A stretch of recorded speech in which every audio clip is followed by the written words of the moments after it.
you're here with us today. Our focus today is that the big picture is going to be on social emotional learning, engineering empathy in the early childhood classroom. We're going to make sure that we utilize that back channel chat today because I want to make sure that you have a collective voice in asking questions, processing your thinking, and sharing new ideas. I'm going to make this large screen so that you can see the entire presentation. So thank you for as it comes together here. Okay. Some of you have been in part of my sessions before, and thank you so much for joining me again. It's always a pleasure and an honor to work with each and every one of you. My slide deck is there, which is also included in the back channel chat. If you'd like to follow me on Twitter, we can continue the conversation. And I have a supportive website with all kinds of other resources too that if you'd like. So help yourself to any of those. So to get started today, I wanted to share some big picture thinking of the why for engineering. And the why for engineering, especially in our early childhood classrooms, is because that is the foundation of supporting our children with that emotional and social development of skills, and it helps prepare them for school readiness, whether they are 3 years old, 4 years old, or 5 years old. The engineering activities helps students understand that there's a process, that there's needs to be highly communicative, and strategies of understanding perceptions of others to solve a problem.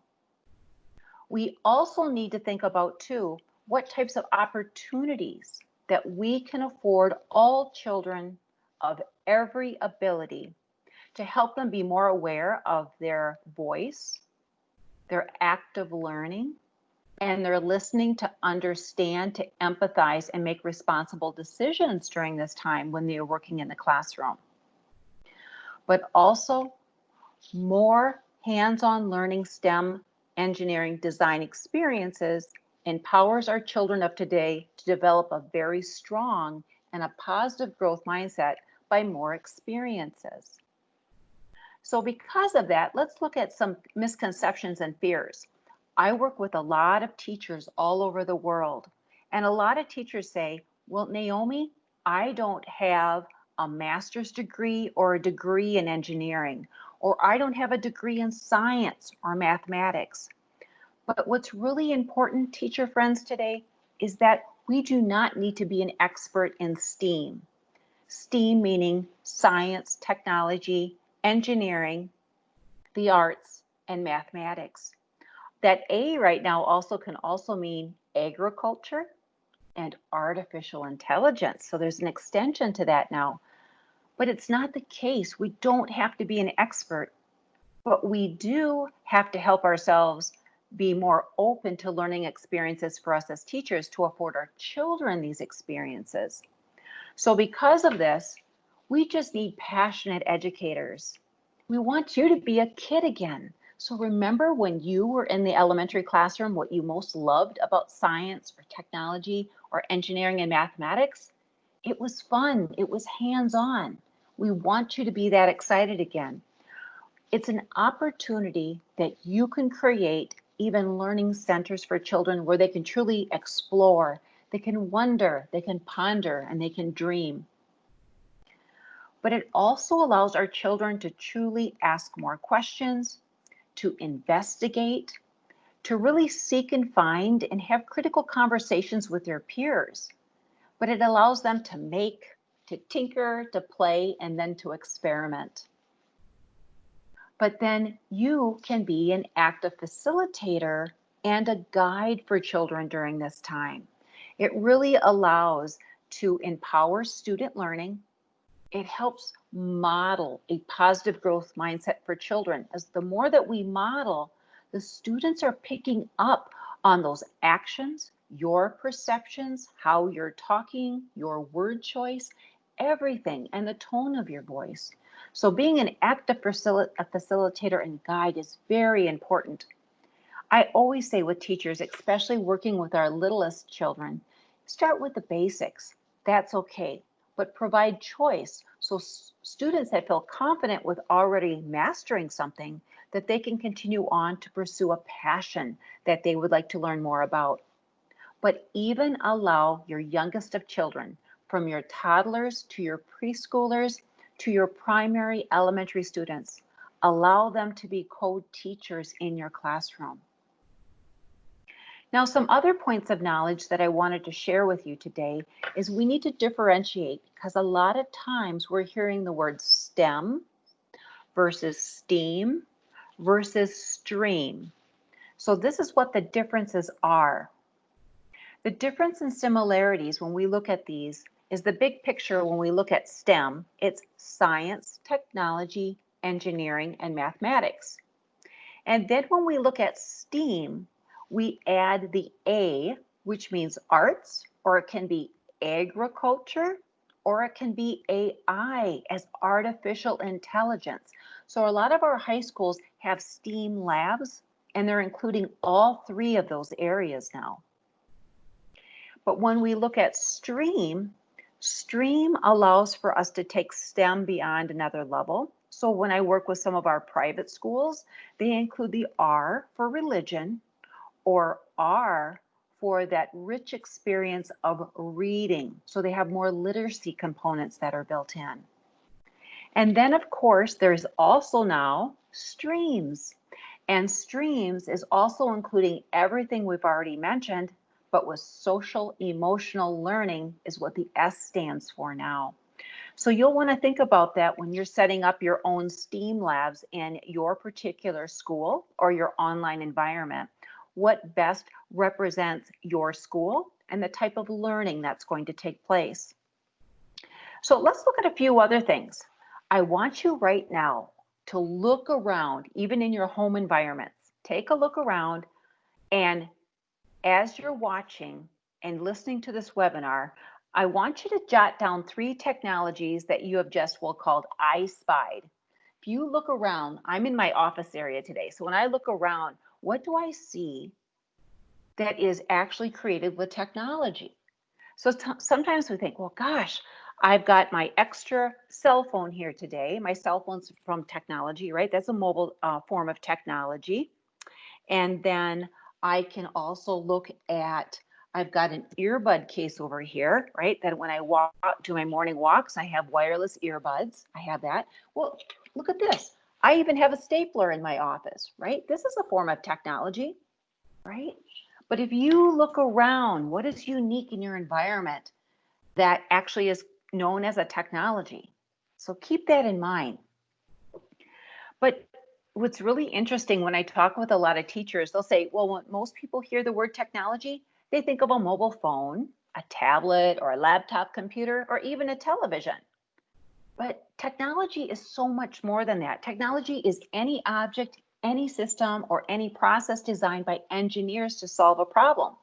It's kind of like the same way when we have a tape dispenser. So I have some Scotch tape right here, Scotch tape, and how can I get that tape off the roll without my fingers sticking to it? But I can tear a piece of tape off to tape something down. So that's something to think about.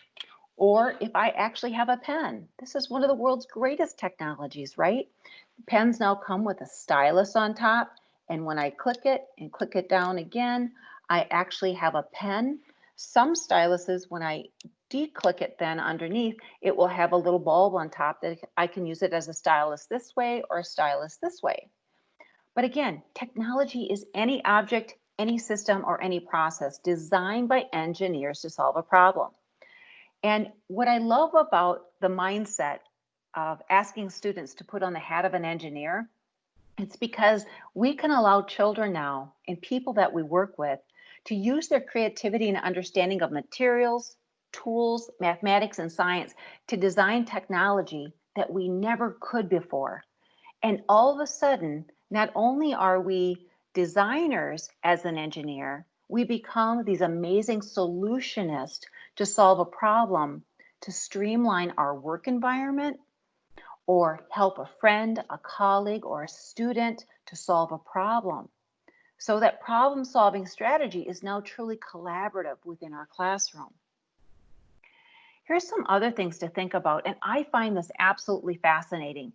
Those of you that know me know I love the research, all the research behind STEM technology. I do have a link here about the early research in education and how STEM is affected. Because did you know that less than 5%, according to the New American Research Institute, that in our formal learning time with our youngest of students, do they get exposure or hands-on experiences devoted entirely to STEM? And that's really sad because the brain development is so critical during this time for our youngest of children that they should be having more hands-on experiences. Many different sensory modalities should be included within your environment. And now what's happening is what we see and historically and sometimes in education around the world, we're seeing the focus first is on math and then science is second, sometimes. But what we look at first of all is that literacy and numeracy is very, very, very important. But we need to make sure that we include a STEM focus. And what's so beautiful about this is that even if our focus is literacy and numeracy, that we need to make sure that we can design these amazing hands-on experiences that can include everything of that. Now, I wanted to share with you today, these are some of my favorite books, online research articles, and magazines that I would say are a must for you as a teacher to improve your background knowledge and even understand the social emotional learning connections, even on stereotypes. So the first book just was published a few months ago. On the left side, it's called Breaking the STEM Stereotype, Reaching Girls in Early Childhood. This book is absolutely phenomenal. Dr. Marina Bears is from Tufts University from the East Coast near Boston. And she has done a phenomenal job doing a lot of research in classrooms, in early childhood classrooms. This means working with students from 4, 5, 6, 7, and 8-year-olds.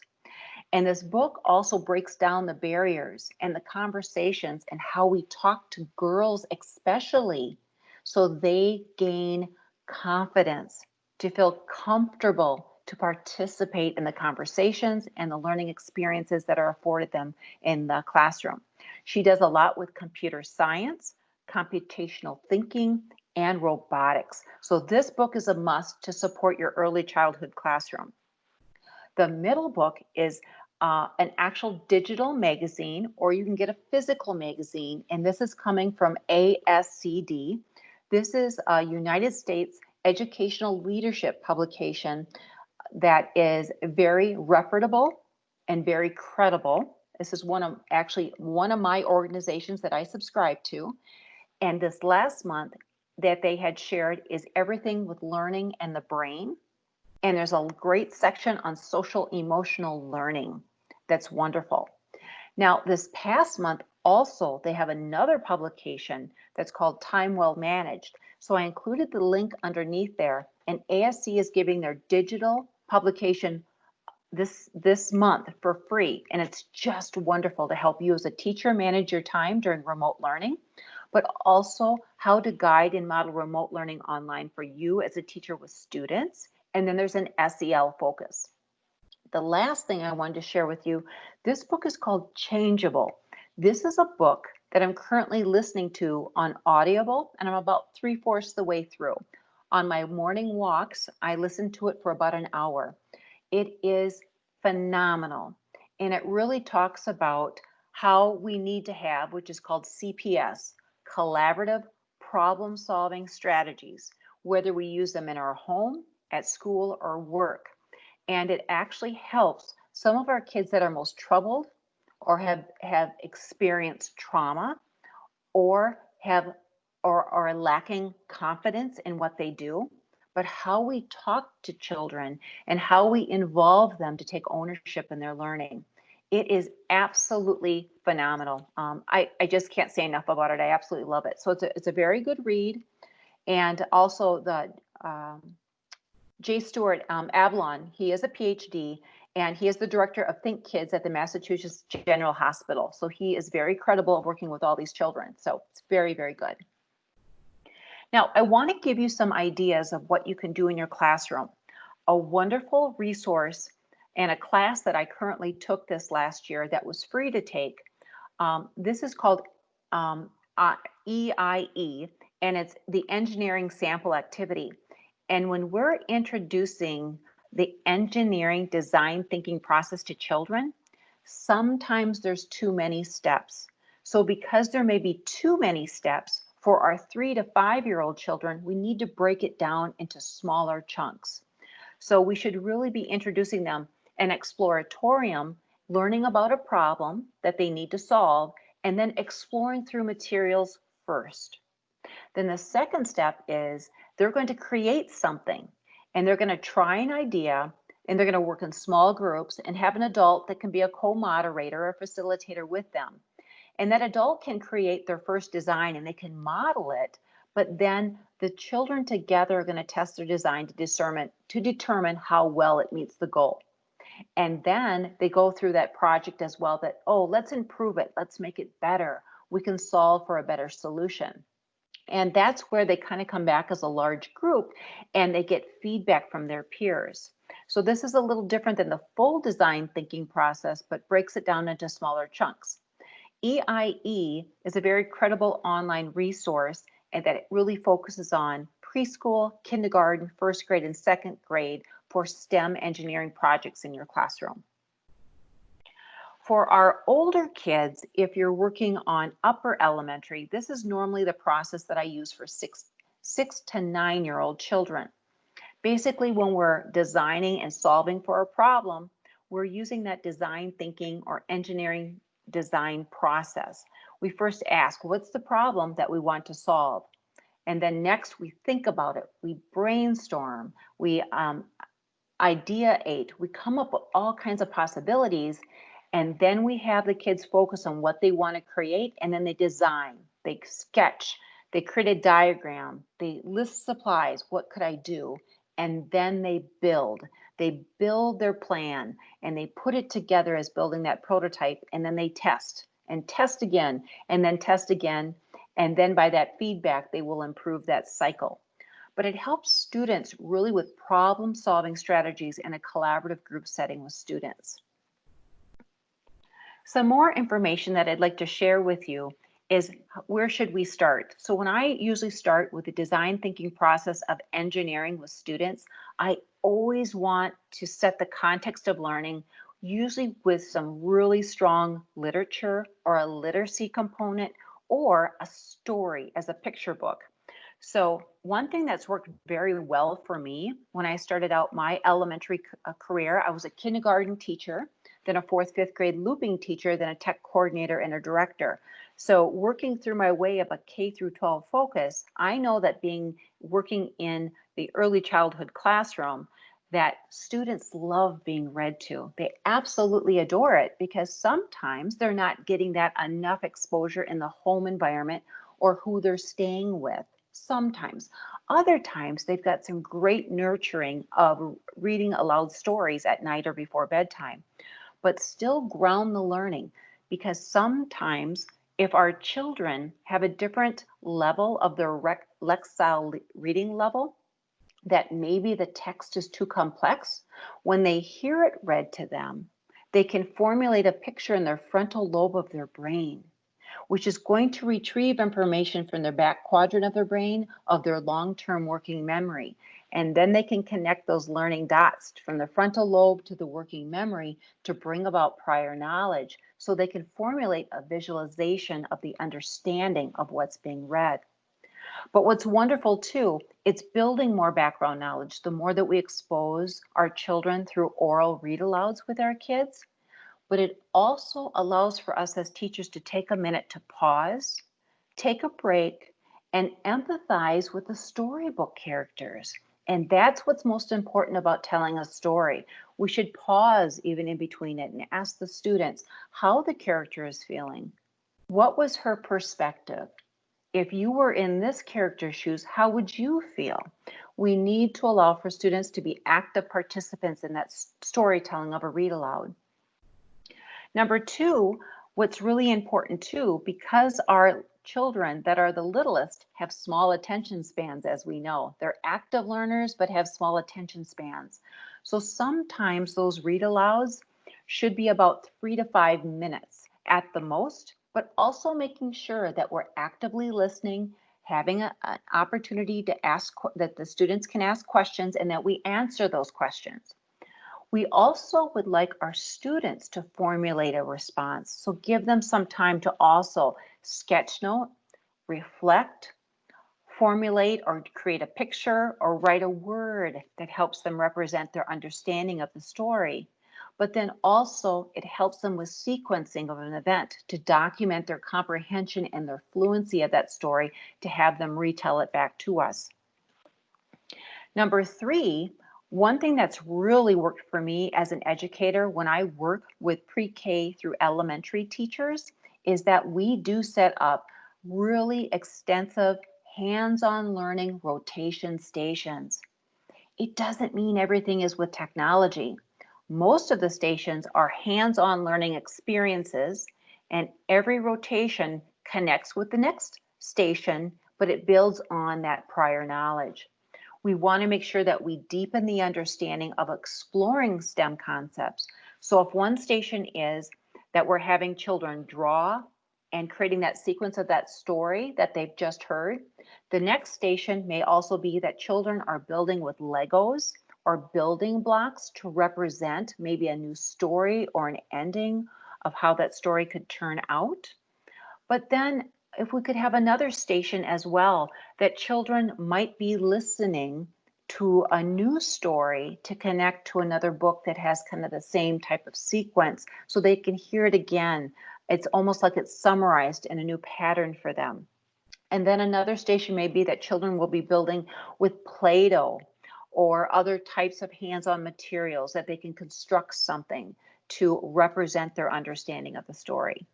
But it's important that our children do have a choice and a voice in their learning, that all children will get through those rotation stations, but they have a choice of what we're creating and making. Also, it's important that our children can touch base with those real world connections. And when I put down here meeting industry experts, one of those stations could be that maybe they're listening to a story that's now being read aloud from an author or an illustrator. A great site, if you haven't seen before, is called Kid Lit TV, and it's authors and illustrators that read back their stories and have an interactive story hour with children.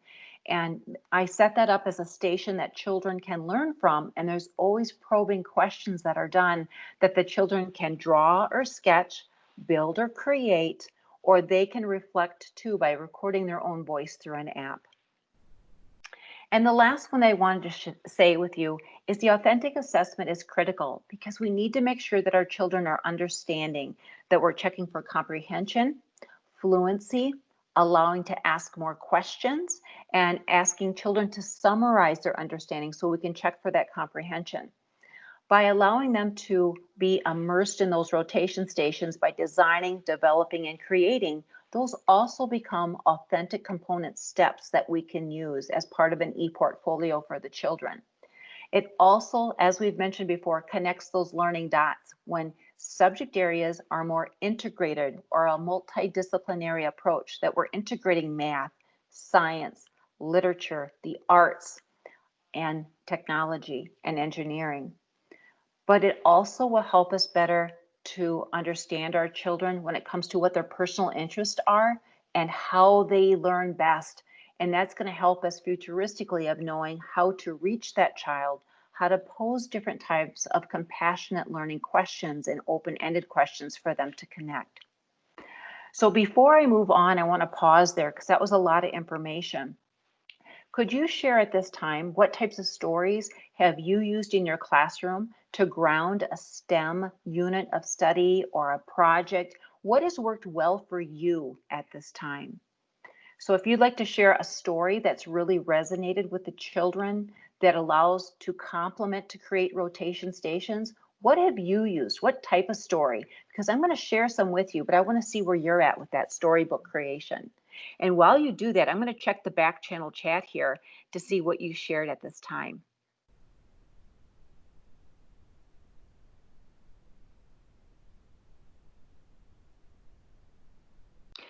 Okay, wonderful. Oh, Gina, welcome. She's joined us as well. And Natasha, you're going to want to share this presentation with your colleagues. Yes, you're more than welcome to, friend. When this session is recorded today, what's going to happen is that this is going to be archived. You can always go back to q.org/Microsoft. And then if you scroll towards the bottom of the page, you can click on Review Archived Recorded Sessions. Those sessions are up on that website within 48 hours. And I will make sure to put that link in the back channel chat at the end of our session today. But it takes about 48 hours to archive them that you can gain access to them. Not a problem. Okay. So please feel free, if you've got a favorite story, I'd love to hear from you. What's working that's really connecting with the kids? What we're seeing at times is we know that sometimes some great poems, some rhyming of books that are very whimsical, right? And the kids are really involved with how it rhymes together. Or it can be a fairy tale, different types like that. So I'd really like to see what you have created to connect with a STEM unit of study. So we're going to continue on. I'm going to give you some more ideas, but I will be continuing to check that back channel chat because it's important that you have a critical voice in your learning today. Now, these are some things that I focus on when I work with our youngest students. I make sure that I include, as I mentioned earlier, fairy tales. Children love fairy tales. It's this make-believe land. They can picture themselves. It's part of the empathy process because they can connect and relate to one of the characters as it resembles part of their life or a situation perhaps that they have gone through. Also, picture books. Picture books are essential. Visualization, especially right now for our youngest children that are known as our Generation Alpha students. Those are our students that are about 8 years old and younger and still being born up to the year of 2025. So those are known as Generation Alpha. Those are the children that actually process first the pictures, then they also see the video or hear it before they connect with the literacy or the word. So a picture helps them formulate an idea to bring about, again, the long-term memory from the back quadrant of their brains, from that long-term working memory, to bring it to that frontal lobe again to connect the learning dots, and then helps them build new knowledge in that frontal lobe to process that information.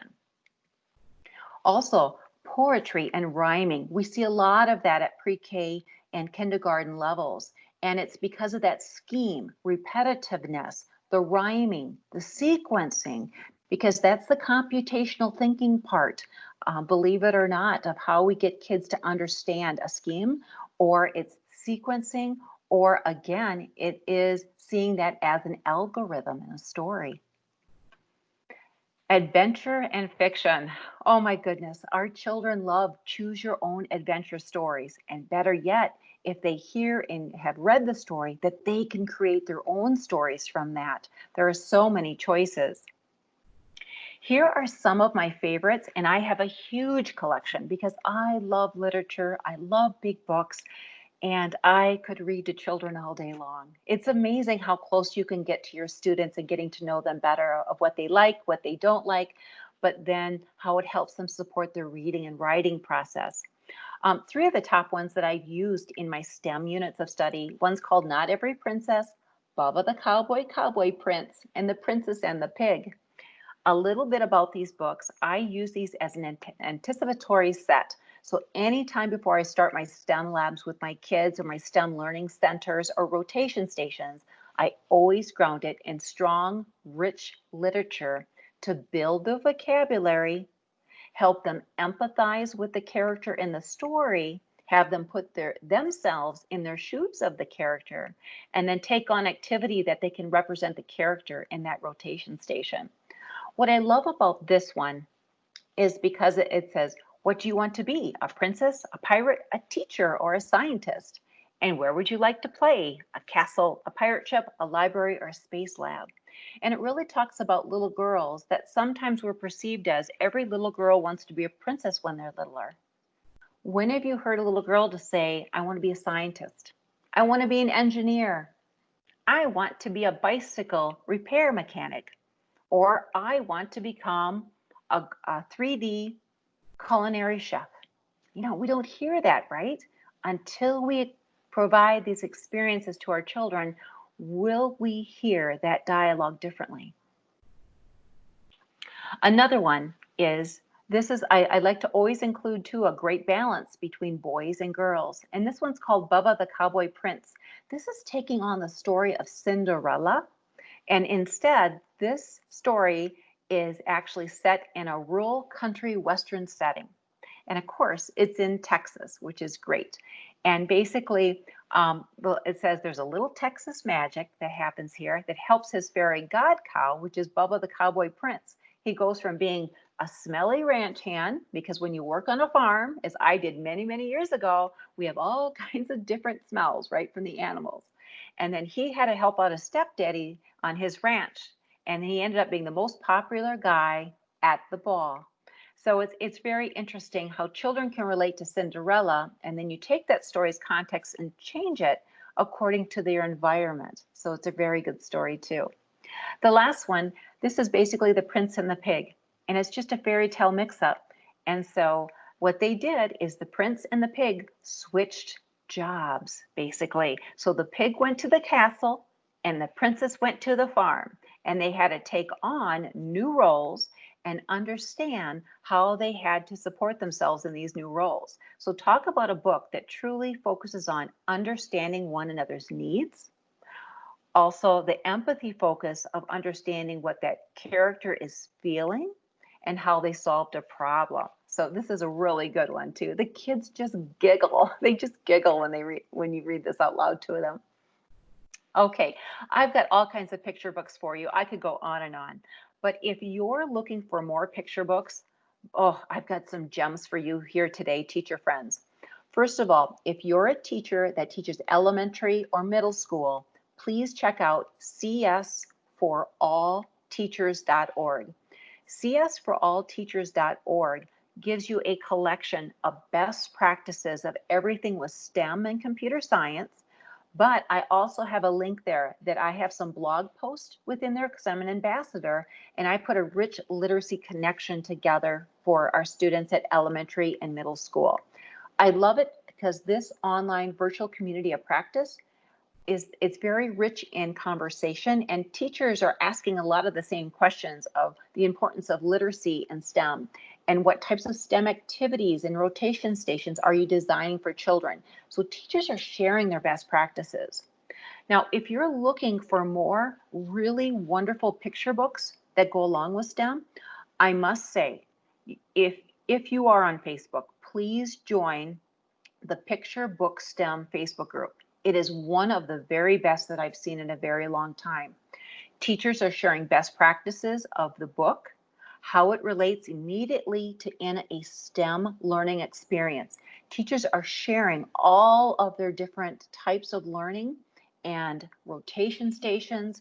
They have authentic assessments. They also have step-by-step guides. It's really, really good.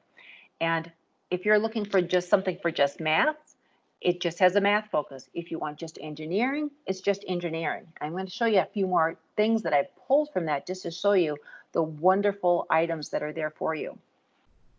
So just a little story I wanted to share, and those of you that have been part of this before, this is my granddaughter, Madelyn. This is when she was 3 years old. She is now 6 years old. Still to this day, her favorite book from being 3 to 6 is the book called Not a Box. When you read Not a Box, it's all about receiving a box as a cardboard box.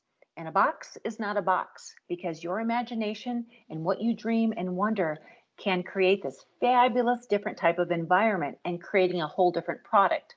So our little Maddie Ann had a box, and I had sent a birthday gift for my son that went through Amazon, and he got his car washing supplies that he wanted, and he was going to throw the box away. Little Maddie Ann at this time said, "But Daddy, Don't throw that box away. It's not just a box. And she related instantly to the story we had been reading. And she says, that's going to be my flying car that's going to be also a bed. So she generated a solution in her head already, in her visualization, that she wanted to have something created so much bigger. So as you can see in the box, she's got a little backpack that she has. She has her markers, she's got her construction paper, all things that she designs with.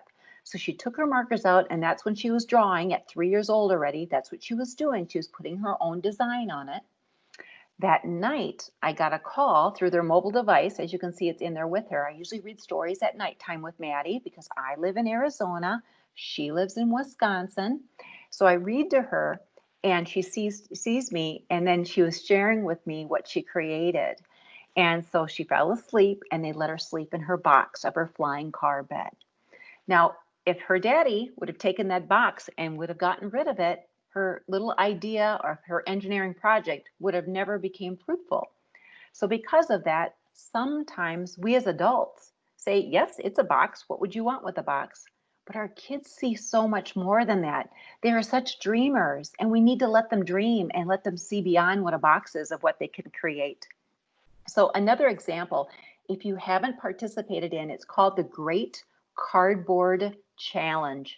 So you can actually search for that. You can do a Microsoft Edge or a Google search on that. So the Great Cardboard Challenge. And there are all kinds of things that you could design from cardboard, and the kids just love it.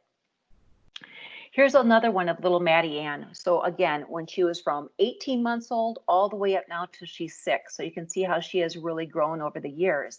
But we tried our best as grandparents and very supportive of her parents. We love them, my son and my beautiful daughter-in-law. I tell you, we did paper hats when she was little. We helped with all kinds of origami. She was just creating and making. Yep, we let her eat the batter out of the bowl. We made banana bread. And of course, we sent the banana bread when it was baked home to her family. But we did cooking from earlier on. So she knows cooking's a part of her life and healthy choices. She's done beading. She loves to be outside. She does a lot of things with nature. She's got her own garden that they grow things. She's creating a bird feeder. We have like a fortune teller, or it's called a cootie catcher. Some of you may call it something else, but it's a little game that you choose the color. And if she chooses blue, then she opens up the inside. It becomes a number. She chooses a number that then opens up into a question or a design challenge. We use a lot of these with our children, and we have the children to create their own STEM design challenges with these fortune tellers. It becomes a wonderful project in your classroom. The other pictures, as you can see, she's a spunky, spirited, and very curious little girl, and we love that about her. The very bottom, because of the remote learning right now, she's home all the time. So we, as grandparents, invested to making sure that she still has STEM experiences. We purchased a kit that's a yearly amount. It costs about $120 US dollars, but each month she gets a kit sent to her to understand, to build and create anything related to health, science, engineering, and mathematics. So in the spring months, she got the body systems one that she can understand how the body works, and it totally tied into the pandemic of when you're sick and what has to happen. Her mom is a veterinarian surgical technologist, so she's got a lot of health in her background already, and she's quite inspired by her mommy. So as you can see, she too would like to be something in the health field when she gets older, and we'll see what becomes of that. Here's some other things. My son and daughter-in-law, they're very busy. He's an IT network specialist. My daughter-in-law, as I mentioned already, is the veterinarian surgical technologist. So they have full-time jobs. And when I get to come and see her, what we did is we set up Madelyn Ann's Makerspace YouTube channel. And she too wants to be a YouTube star, and that's what Generation Z students want. All I want to say from this piece of information is it would be really inspiring that if you had a Makerspace YouTube channel for your classroom or for your sections of kids that you have, that they have a place that they can share their design creations to tell their story, and so that their audience can be your community members or your parents or aunt and uncles, so that they can learn from all of these children. These children have a voice. They want to share their passion. And Maddie wanted to design this channel because she's so interested in slime, making slime. Again, so everything is gooey and ooey, but she loves the chemistry part of designing and mixing. So we've created her own makerspace channel, and I help her with that. So we've got an episode done, and when I come and see her again, we're going to do another episode with her. Okay, here's one that I wanted to share with you. You will love this, teacher friends. This is coming from that Facebook group that I mentioned earlier, and this is about the STEM picture books. This is 3 weeks of maker stations that is coming from Brooke Brown. So I want to give her totally the credibility that this wonderful teacher deserves. She created this pamphlet that has 3 weeks worth of maker stations. So I did just a screenshot just of what's in this booklet.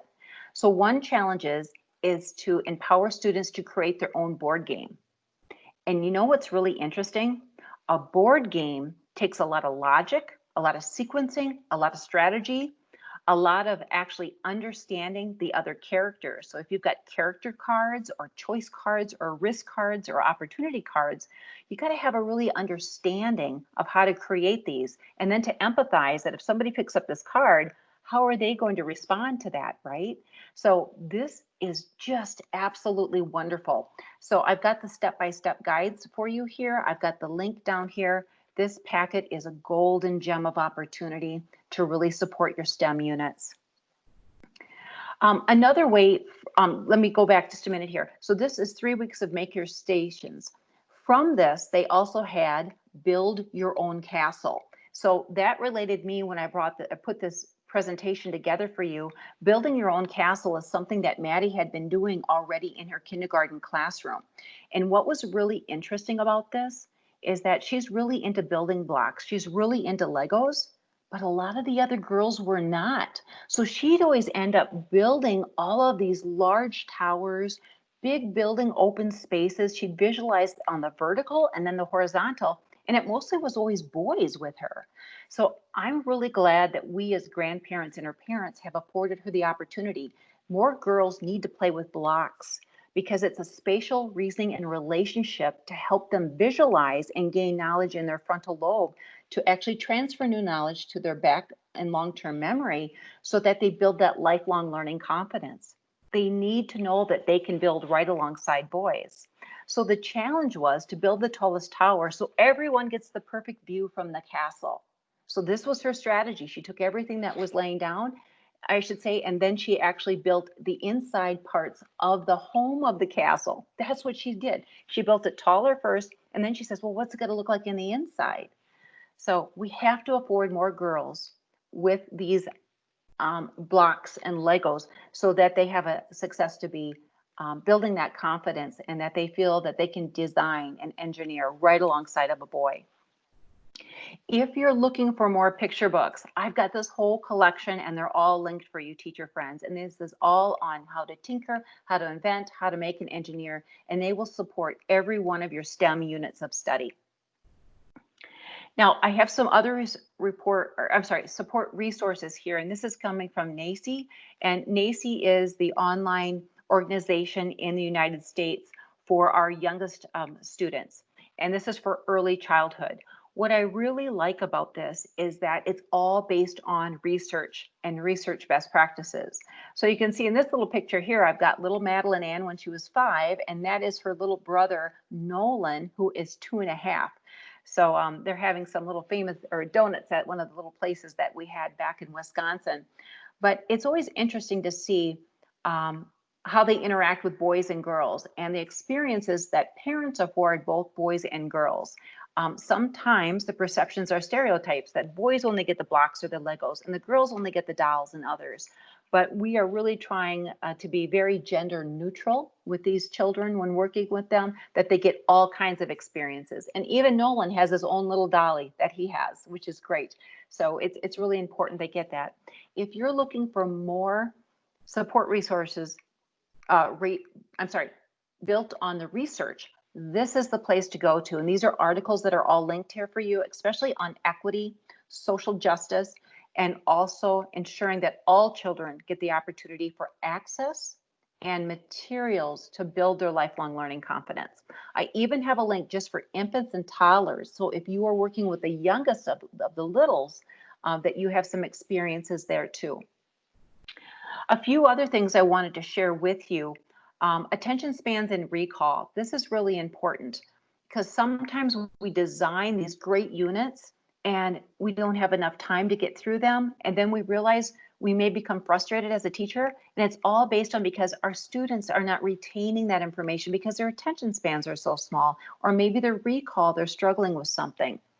So because of that, the brain research really shows right now that we should be limiting instruction to 3 tasks, no more than 3 tasks. And those read aloud stories should be 3 to 5 minutes at the most for our youngest of children. Also, the recall. Pictures is really important. They need to see the visual. We need rich text related to their world and that environmental text around them. Also, how to relocate, the location recall of an event that happened, to retell that story and then to summarize, because summarizing strategies of that retelling is at the highest level of cognition, just like we would play chess. And also, whimsical transitions. We need to make it fun. We need to make it lighthearted. Music is such a gift to give to our children, and that repeating pattern that they can do that recall as well. So anything to do with music, any of the repetitive claps, the singing, or acoustical guitar strums, I use like the one-click timer. One-click timer is a Chrome extension, but when you use it in Microsoft Edge as the browser, you can add that extension right to your extensions in Microsoft Edge. So that's a tip if you didn't know that. I did link in Dr. Lynn Kenny's Musical Thinking Executive Function Strategies. I've just connected with Dr. Lynn. She lives 15 miles from my house. We had such an amazing webinar the other day together. We're going to be working together futuristically, and she does everything with brain-based research, everything with social emotional learning, and everything is her expertise with executive functions. It's just amazing to help all kids be successful. Okay, I've already mentioned this already, but the normal attention span is from 3 to 5 minutes per year of a child's age. So sometimes we're asking too much of some children. So this is why less is more at a given time. But even if, let's say, we're working with the youngest of children, 2-year-olds, they should be able to concentrate on a particular task for about 6 minutes, they're saying right now. So that's why changing up those rotation stations or activities needs to be more frequent, and they're going to keep you busy.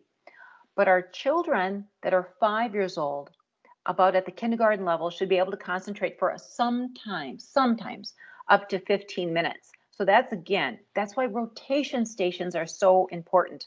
And I've included that child development and early learning research of where those numbers are coming from. A few other things, of course, you've already seen my little Maddie Ann. We have to set the stage for these STEM learning environments to allow for kids to persevere. To have kids, they need to struggle, they need to be challenged, but it needs to be problem-solving skills and tasks that they can try, they can apply, they can process at the pace that they feel comfortable, and then create that new solution. And it's okay that they fail, but we've got to talk it through them. And we, as educators, have to model that if something doesn't work, our emotional tone, how we respond to others, and how we handle that situation needs to be really grounded with very appropriate modeling and our words of choice with these children. So I mentioned earlier some STEM rotation stations. So if you're looking for some design elements, this is what I've actually used. And I want to give a shout out to Catlin Tucker. She's from California, and she's done a really nice job of what she's even done with her rotation stations. But what I've done in my classroom, if I have upper elementary students, I can easily run 3 to 5 stations. And those stations can include an area that they can dream, they can wonder, and they can plan. There's another area that they're hands-on, totally building, designing blocks, construction. It can be paper supplies, it can be Play-Doh. But then I also do think aloud shared sequencing. It could be that we're doing something with computational thinking, something that we're doing with coding, or even a stepping walk coding activity as well. But kids need to test and experiment. They need to know, is it going to work? Is it not going to work? What do I need to improve that process? But always, one of my stations is children always have access to really rich resource literature books, and big books. Students need more access to be able to read or have a peer read back to them or to listen to a story, because that's going to connect that learning of what we've been introducing in the rotation stations. We already should, at the early childhood, should be connecting STEM, real world jobs, to what we're learning about in the classroom.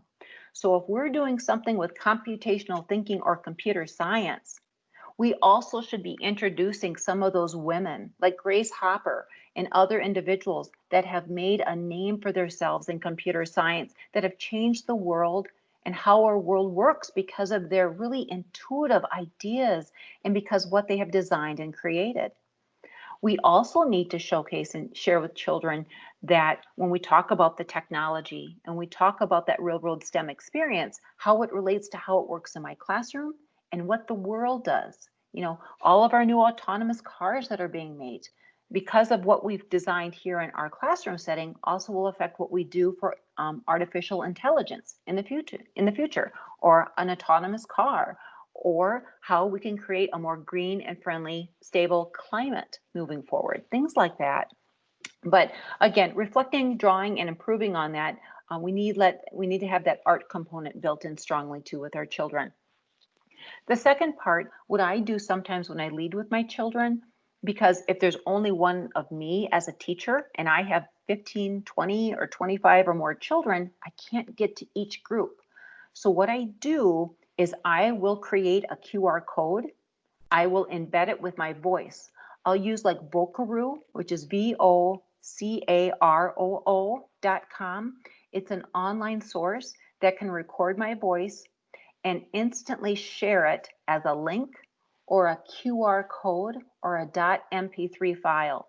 I can take my voice code now and print that little QR code out and put that at the center of the table. So if the children get to that station and they don't remember what to do, they scan that with the mobile device that I have at the table, and all of a sudden, what pops up? My voice as the teacher to retell what they're supposed to be doing. Or I could embed a small video clip. So when they scan it, up pops Mrs. Harm, there she is, telling us step 1, step 2, and step 3 for them to get through it. It's really helped me with my workflow in my classroom. Some other things, and I know that we're going to be wrapping up soon, please allow more time that children actually have a real life authentic job when they are in these rotation stations or working in student groups. They need to see themselves as their future selves and be creators of their futures. So even when our little Madelyn Ann comes to visit me or we go there, I have little science coats actually for our 2 grandchildren. And we have our activities that when we're designing and making, they get their STEM coats on and they say, I'm going to be a scientist today, or I'm going to be an engineer. So for them, that pretend and dress up play is all part of the learning. So please include that. But these roles, look at the roles that are here for you. How about a challenge captain or a materials master? You know, some kids are really good at organization, even the littles are. So identify their strengths and help them be the masters of all those materials, whether it's setting them up, organizing them, and putting them away. We have others, the chief architect, the testing coordinator, the rapid reporter. But you can change these titles whatever you'd like. But children feel value. They feel like they've got the special job to contribute to an end product that everybody can be successful at. So this is something to think about, that if you'd like to do this. For our youngest kids, I've actually made these into badges. I print them out into a badge. We have a little lanyard that goes around their neck, and then I have the badge right here. And then when I come around in the rotation stations, I can see who is the chief architect, who is the materials master, and I can guide them, especially if they're not on task, to help them what they're supposed to be doing. Okay, a few other things to capture that authentic assessment and to capture real-time learning. I wanted to share with you, Flipgrid is an amazing and supportive resource that Microsoft has that you can pose questions that are extremely authentic and have your students respond also. And the kids absolutely love it to have their voice heard and to reflect. And it's a great authentic assessment to check for their understanding and comprehension of the project, and any questions that they still have too. Seesaw is another great one that I use with a lot of our pre-K through second grade classrooms around the world. I also have down here number 2. This is called a rocket book. A rocket book is a reusable notebook that you can use dry erase markers or crayons. And when the children are done designing and creating, there's a QR code on the book. You can use the mobile device to scan that QR code with the Rocketbook app, and it instantly shares it to your online social shared folder. So it can be saved back to Seesaw, it can be saved back to your Microsoft Teams, it can be saved back to if you're using the Google environment, but it collates that information very quickly, which means it can also be shared out with parents as well. Some other things to think about. Please remember to celebrate. Celebrate often anything to do with your engineering ideas and solutions, because children need to see that they are part of our futures. They are going to be creators of their futures, and they need to see themselves as solutionists. So we need to celebrate when engineering has really gone well in the classroom. And then they will have more empathy for others when other children are struggling and be more compassionate to want to help them to be successful as well. Another one is, please allow more time for social sharing too. Kids should have an opportunity when they learn something new. We need to pause. We need to process and allow more processing time for the differentiator so students can reflect, tell their story, ask more questions, but then also learn with a friend. And then also that allowing more students in small groups that they can be peer coaches with other students too. Here's a few other things, teacher friends, and I know we're running out of time. I love Lego in general. I love Lego because it's the hands-on building blocks that all kids can relate to. This is called the Lego 6-Brick Challenge, and I have the link here. This is a great way just to start with 6 bricks and allowing your children to give them the prompt that today, boys and girls, you're going to have the exact same 6 bricks. And these 6 bricks, you're going to design a duck. Yeah, a duck that quacks, right? So as being a duck, meaning that, and then give them about a minute or 2 to design their duck, and then have them pause, and then have them work in groups and compare their ducks.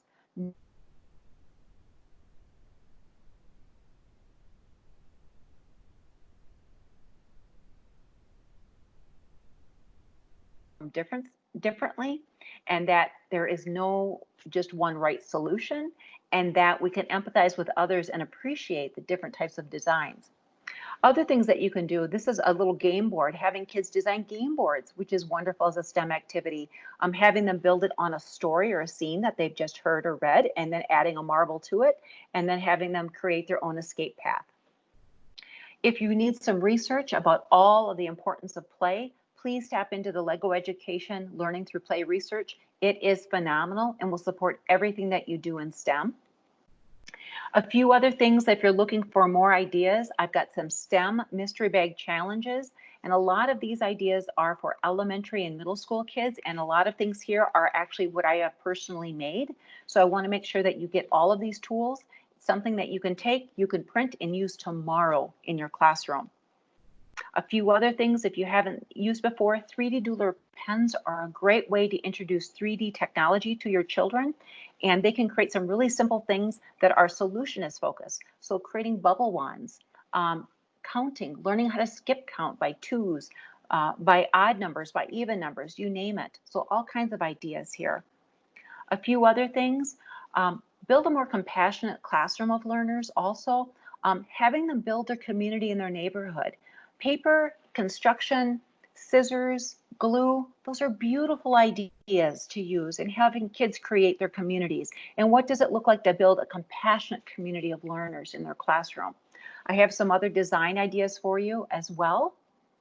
And one other thing that's probably most important, our words matter. Our words matter more than anything. And what I love about this prompt here is that these are 10 strategies of how you can respond to children and acknowledge and celebrate when they are showing compassion, emotional learning, and support to other children. But when they get stuck, how can we frame that phrase to involve them in that problem solving solution so that they feel that they're part of the conversation and can be part of solving that to move on and make your classroom a very kind classroom with all of your students. I have the link here as well. So lastly, individuals, I wanted to share with you today is how will you now incorporate more STEM learning opportunities in your classroom? That's what I guess I'd like to learn from you. What would be one thing that you would identify that resonated with you today that you'd like to try in your classroom? And so in the back channel chat, I'd like to know if there's one thing that really stuck out with you that you would try, that you could make a Monday morning STEM impact. So as you're doing that, I'm going to check the back channel chat. Thanks for hanging in. I know we're a little bit over our time again today, but I just wanted to touch base with all of you. Okay, wonderful. Okay. Thank you for sharing during the time too. Okay, great connections because some of you are working with older kids. Oh, great literature. Thanks for sharing. Yes, and Gina, yes, your 3.5-year-old granddaughter. I'm hoping that would work too. Oh, I love it. Yep. I think Maddie would also like to play house 2,000 miles apart. I agree. Yes, I agree. Yes, Natasha, thank you for bringing that up. Rocketbook does have some printable pages too. You can go to the Rocketbook site, rocketbook.com. They have printable sites that you can use instantly for your STEM rotation stations. They work brilliant. I appreciate you sharing that. Thank you. Okay. And some more ideas will be coming in, I'm sure, momentarily.